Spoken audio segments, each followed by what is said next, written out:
राधे राधे महाराज जी। गुरुजी, मैंने बचपन से पढ़ा है कि भगवान एक हैं, लेकिन हम उन्हें अलग अलग रूपों और धर्मों में क्यों मानते हैं?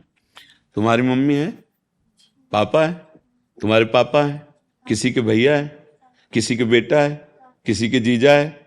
एक व्यक्ति इतना कैसे हो सकता है? समझ रहे ना? ऐसे ही हम अपने भगवान को जब मां मानते हैं तो भगवती नौ दुर्गा के रूप में विराजमान है। वही तो है ना, जो काली है वही कृष्ण है, जो कृष्ण है वही काली। कोई इतना अंतर थोड़ी है।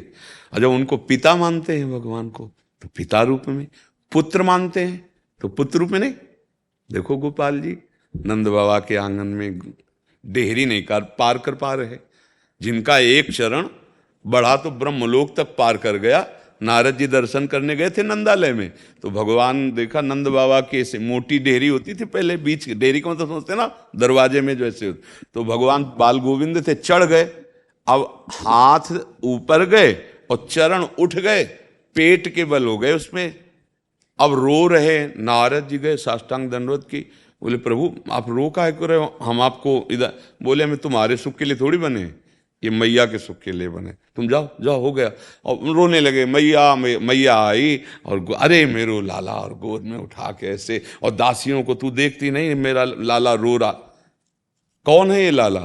समस्त जगत का माता पिता है, अखिल ब्रह्मांडों का स्वामी है।